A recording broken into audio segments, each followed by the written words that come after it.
Hi friends, I'm Phoebe. Welcome to my music discovery journey. Today we are catching up with more Heilung because I haven't heard enough of them yet and they are fascinating. Their performances are like rituals and their songs are like incantations, and there's so much more to them. They're very spiritual and they just feel captivating. I've got a bit of information here. Heilung are a European experimental folk music band. They formed in 2014 in Denmark, but the members are from Denmark, Norway, and Germany. Their music is based on texts and runic inscriptions from Germanic peoples of the Iron Age and Viking Age. They describe their music as amplified history from early medieval Northern Europe. They're really, really cool. Their genres come under folk, neofolk, ethnic music, ambient, industrial on Wikipedia. And I've chosen LIFA, their first live performance and live album that they released in 2017. It's their first live ritual performance, it says. It says, as a tribute to the overwhelming demand of their fast-growing host of supporters, Heilung released a complete live show under the banner of LIFA, which was recorded at Castlefest 2017. They did record a second later, but we'll get to that another time. For now, let's check out the live performance of, and this is this particular track is called Krigsgaldr.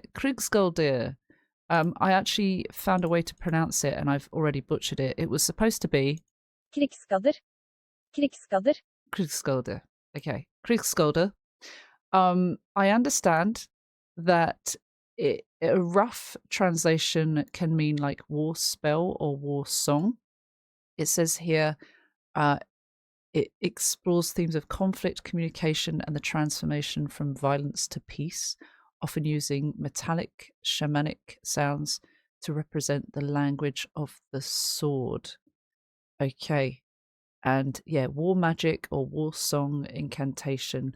Okay, let's not waste any more time. I know I like to yap.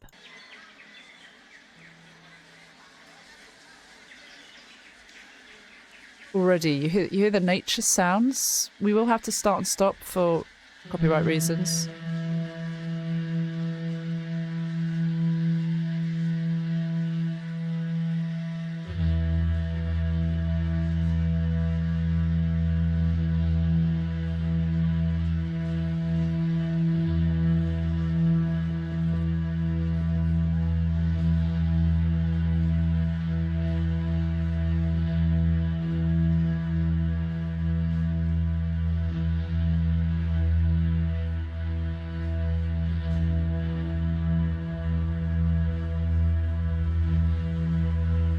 I don't even want to talk too much. It feels rude.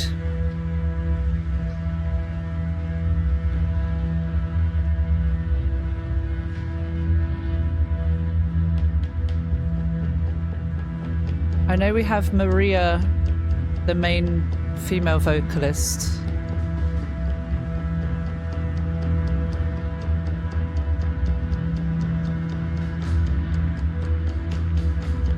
Building.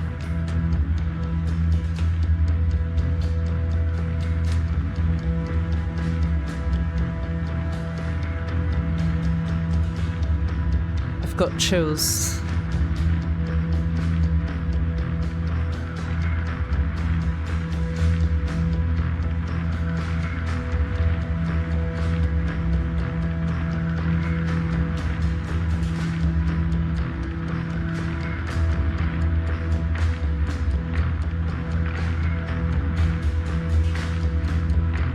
Gosh.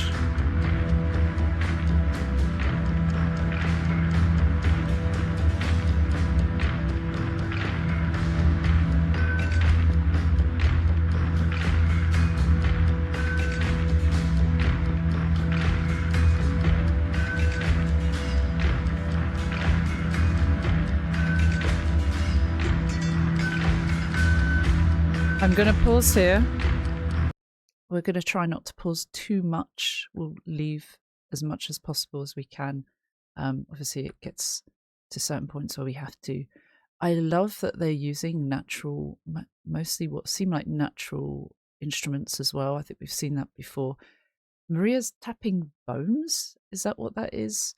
And we see the the drums made of, is it animal skin or something? I like that. I like the build up here is a lot of repetition of what they're doing. There's lots of the same to build up this beat. Very nice, very calming at the moment. Give it a like.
It's like a calm before the storm.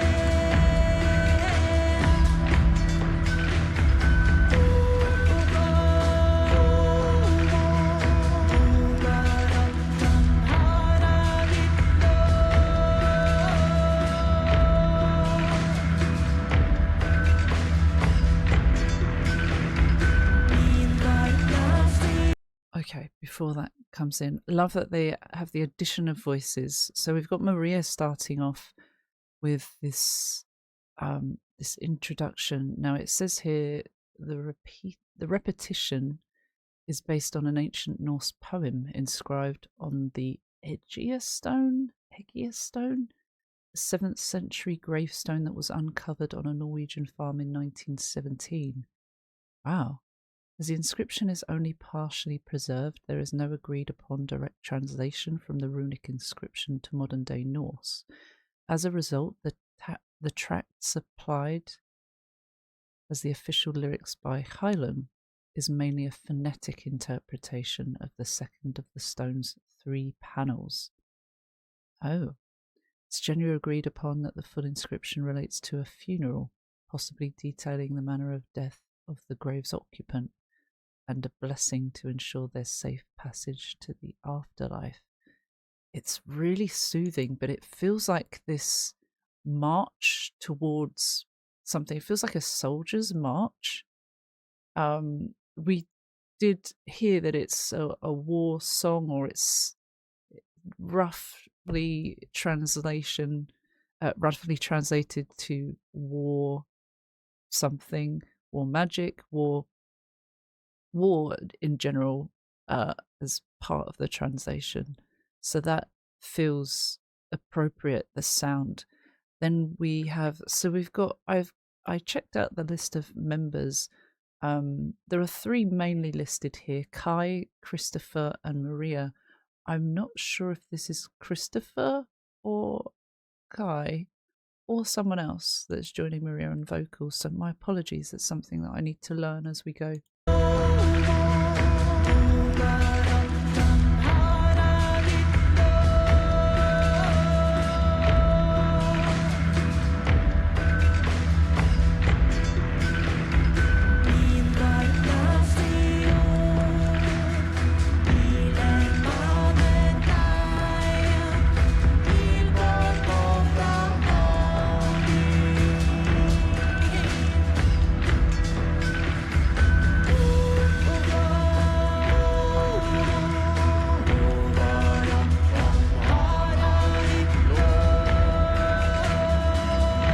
That's gorgeous.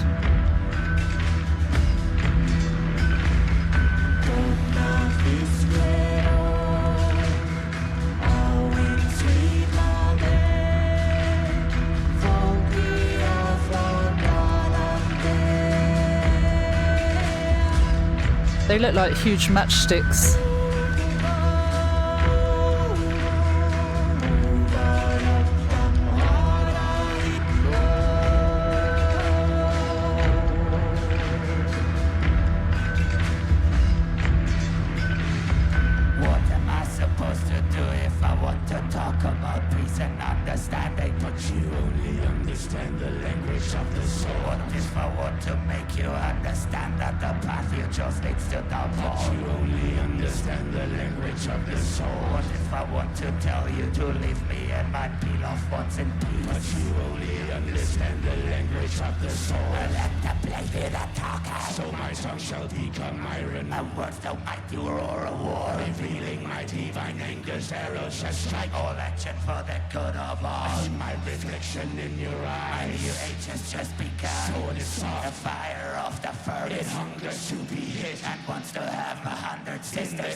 In the morass of the red rain, beloved brother, enemy, I sing my soul song for you, a lullaby of obliteration, so I can wake up with a smile, bliss in my heart, and bliss in my heart, bliss in my heart.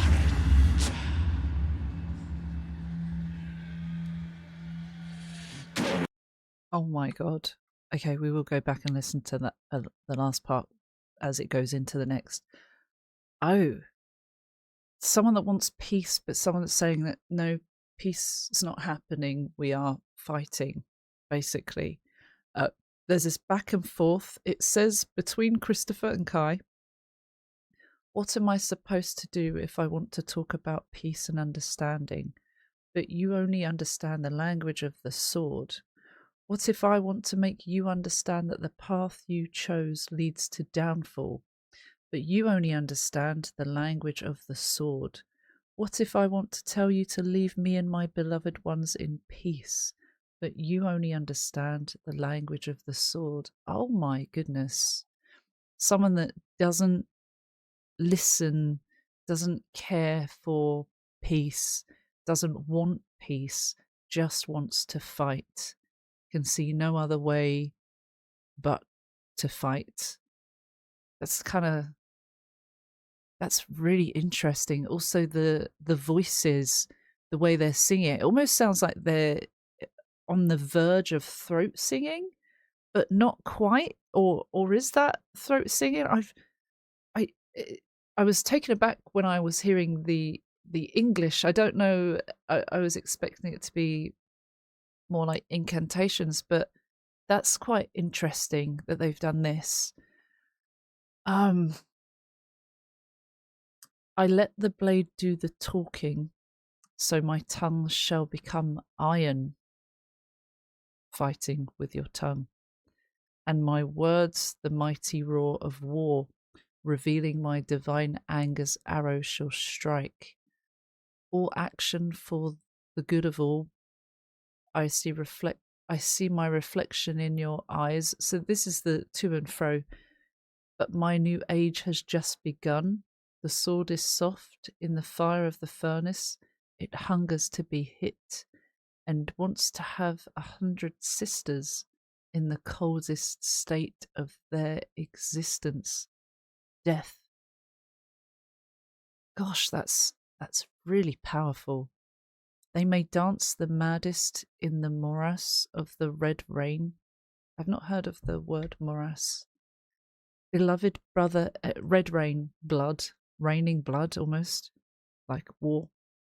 Beloved brother, enemy, I sing my sword song for you.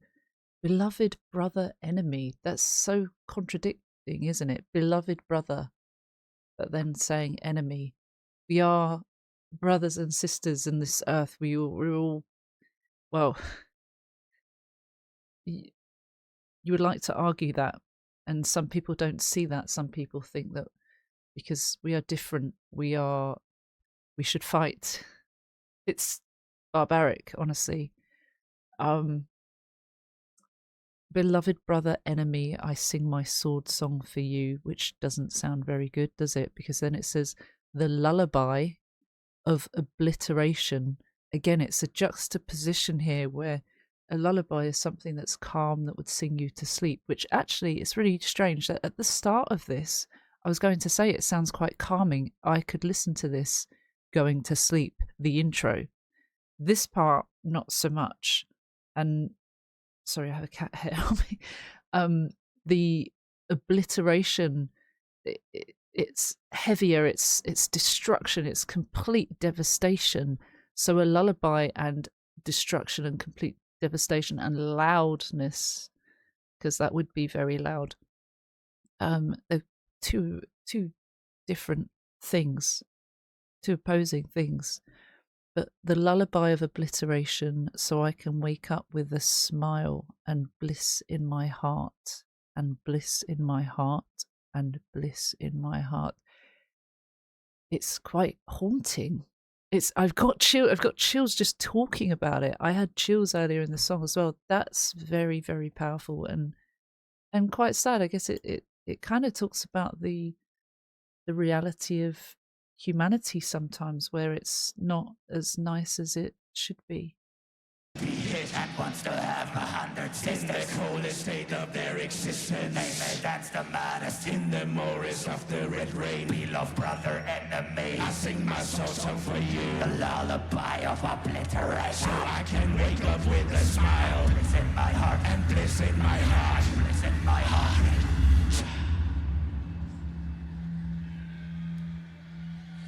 Coexistence, conflict, combat, devastation, regeneration, transformation. That is the best I can do for you. Oh. See a great loop on the horizon. Promises a powerful sun to rise. No fail, no. It will make the old fires of purification, purification. Look like dying embers. Look like dying embers. Look like dying embers. Look like dying embers. Look like dying embers. Look like dying embers.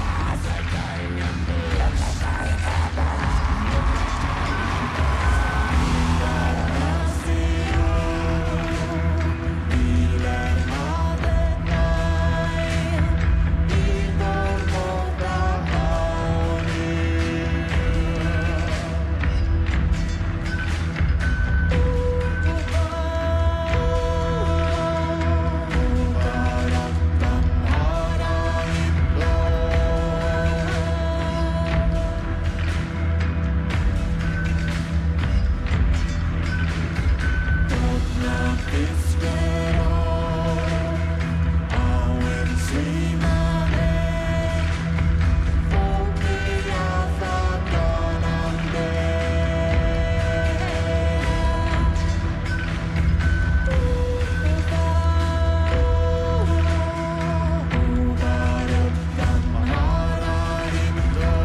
I'm gonna stop there a sec. That was so powerful and dramatic. Coexistence, conflict, combat. Talk about trying to live together, but then there's conflict, and then as a result there is war. It really ups the sound and the drama of it all in that section. It was quite I was visibly shocked, as shocked as you can be, in that sense of like, oh wow, it was very abrupt and felt like there was more of a hostile attitude towards the opposing sides. Devastation, regeneration, transformation. Are they saying that war leads to better things? War is not good, and it shouldn't have to happen, obviously. But I guess they're saying after that, it doesn't just stop there. And then they're saying, so devastation, regeneration, transformation, that is the best I can do for you. I see a grey gloom on the horizon that promises a powerful sun to rise. So after the grey gloom, the darkness, there will be another sunrise. There will be light again. It will be better. But do they have to go through this for that? A powerful sunrise to melt away all moons. It will make the old fires of purification look like dying embers. So it will make the old fires of purification look like dying embers. Dying embers, does that suggest that the fire has calmed down? The embers that spark or remain from a lit fire? Dying embers, a fire versus dying embers. A fire is more fierce and alive. Dying embers are kind of past it, done. And they repeat look like dying embers a number of times, quite a few times. And then it kind of goes back to this peaceful beat that we had at the start. It's a bit louder than it was at the start, but it feels calmer, which is confusing to an extent, other than the fact that have they now attacked? Is this the sunrise that cometh later? I'm not sure. I'm not great at interpreting stuff like this. So if I've got it horribly wrong, that's okay. I'm okay with that. But the reason I don't do my research before is because it feels like it might ruin the reaction. I know my last Heilung video, a lot of people got very passionate about my my view on it, or what I was thinking, or what I didn't know. A lot of people have already watched this a million times and have done their research, so there's a difference to that. And watching for the first time is gonna it's gonna be more basic than having watched it 20 times, for example, which I plan on doing later down the line, of course.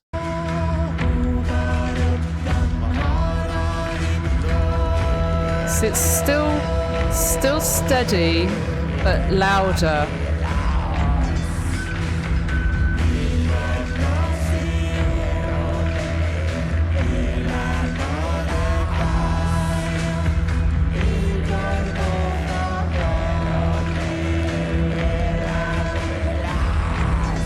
I love these instruments.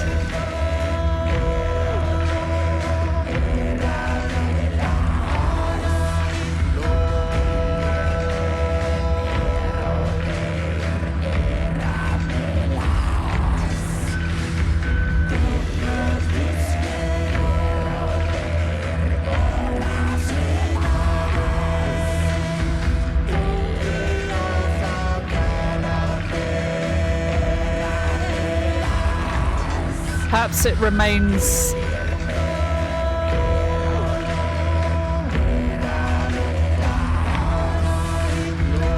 the hostility remains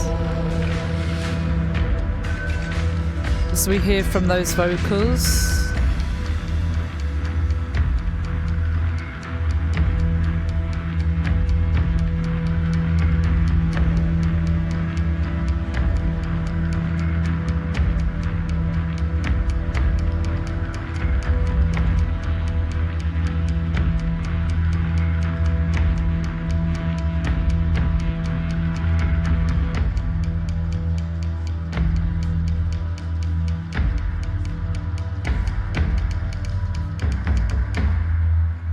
Oh.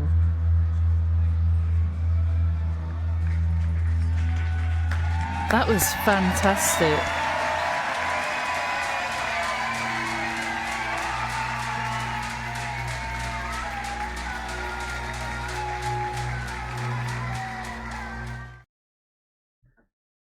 That was fantastic.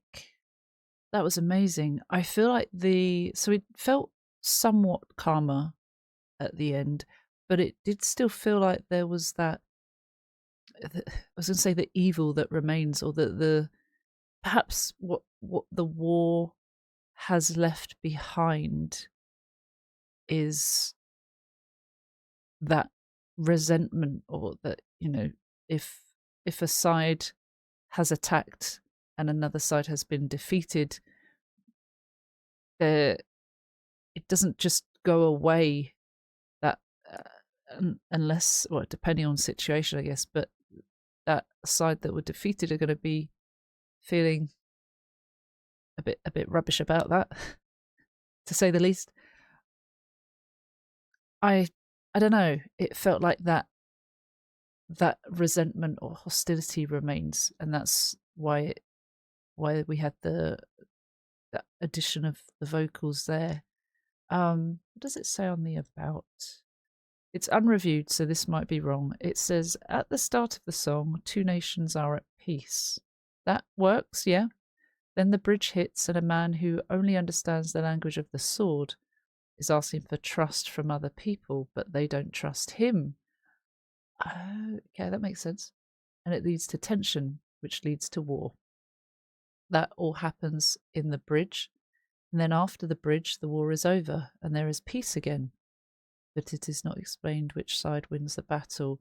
Yeah, it does feel like there is peace again, but to me, it feels like there's that remaining underlying tension that happened because of the war. And that's the other thing, like for me personally, it feels like war, they use it as it can be a quick fix or something to gain something from the opposition, but is it truly over after that, or are people still resenting it after that? I see a lot of people that are very passionate about World War One and World War Two conflict, where they don't like certain countries because of what their country did to them years ago. And whatever my country did, or whatever my family are Irish. So a lot of people think that, my country is England. I guess I live in England. I'm not proud of it. But just because I live here doesn't mean that I want to take responsibility for what people did in this land, or in Ireland.